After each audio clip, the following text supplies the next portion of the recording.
What's good? My name is Charity Croft. Alton Sterling and Philando Castile were not murdered because they were black. Please don't turn this video off. This is not all lives matter bullshit. I promise you will completely understand me and maybe even agree with me by the end of this video, and at that point you'll be able to truly create change in this world. This is a butterfly. This is a spider. If you saw these two bugs in your house, which one would you kill and which one would you set free? The answer is obvious, so we won't waste time on that. Trayvon Martin, Sandra Bland, Tamir Rice, Eric Garner, and the countless other black people that have died at the hands of law enforcement were not killed because they were black. They were killed because in our culture we view most black people as spiders. Something to fear, something to be afraid of, something that will hurt you, something poisonous, something to be exterminated in order for it to avoid doing harm to you. That being said, none of these methods that we're talking about on social media to fix our problems will work. There is no need to riot in the streets. There is no need to protest. There is no need to demand justice. All of that is useless. Even if we were able to convict every officer that murdered an unarmed black man and then fire our entire police force and then fire our entire national government, that still wouldn't change anything.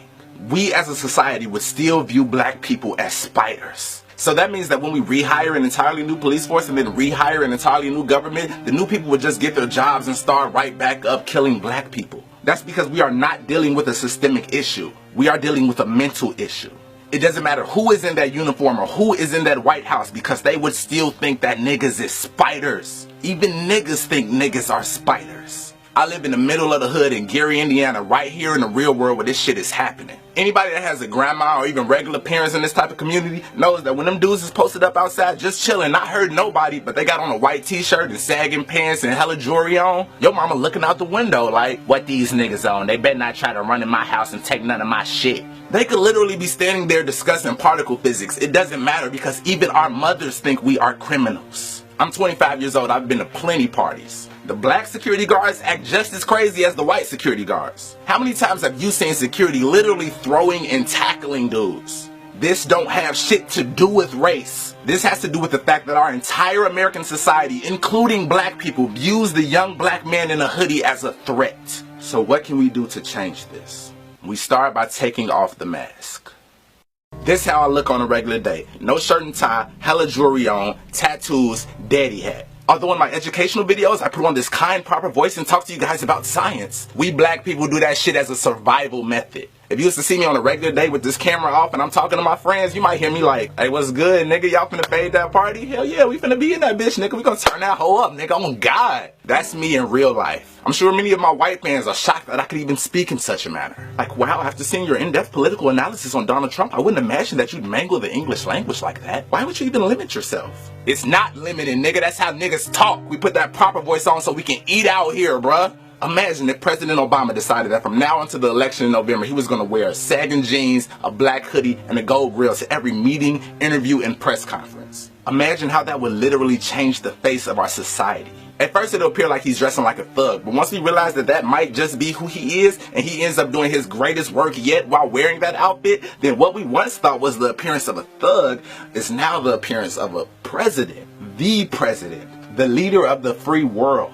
Suddenly spiders become humans. We black people need to realize that the more that we put on our suit and tie and proper voice and try to assimilate to mainstream society, we are helping pull the trigger on another black life. We're helping the world divide us into good Negroes and bad Negroes, the almost humans and the spiders.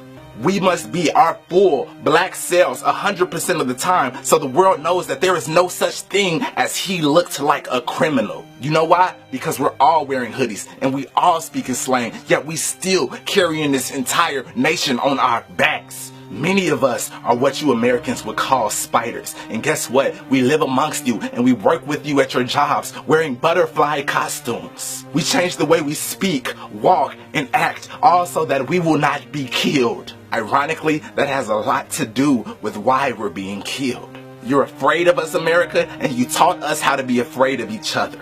Yes, it is true that black people kill black people at a higher rate than white people or the police kill black people. But you know why, America? It's because you enslaved us for 400 years. And once we were free, you threw us in the ghetto with no money and no power. And you made us obsessed with money and power. And so we kill each other for that money and power. And as a result, you think we are the scum of the earth. So even you kill us, never once realizing that you engineered us to be scum. But we were not born spiders. You turned us into that. This country does not need another riot. This country does not need another war. This country needs a brain transplant. White people, yellow people, red people, and even black people need to realize that all black people are humans. Black people need to build up our communities as other races do and become self-sufficient and peaceful so that we aren't killing each other for resources and that we don't need to depend on mainstream society. We need to turn every hood into a village. We need to turn every ghetto into Timbuktu and genuinely treat every human with love while supporting our own. America, I am a 25-year-old black man. I am extraordinarily intelligent with a near genius IQ, and I'm a hood nigga. But that doesn't make me dangerous.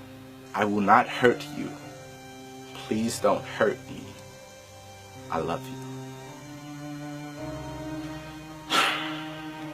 One quick final announcement, one little small piece that can move us in the right direction. On July 16th in East Chicago, Indiana, at Todd Park, there is a festival called Party in Peace. There will be Archduke performing. We got Wale, Ty Dolla $ign, all of us, 10,000 people united in peace. There's so much going on in this country, so much drama, so much war, so much hate. It's even festering in us as black people. You're hearing about people shooting police. That is not the answer. July 16th in East Chicago, Indiana. If you're anywhere near there, just come. Party in peace, 10,000 people united in love and happiness and truth, and let's make a difference. Let's build community. I love you. I thank you so much. Yeah.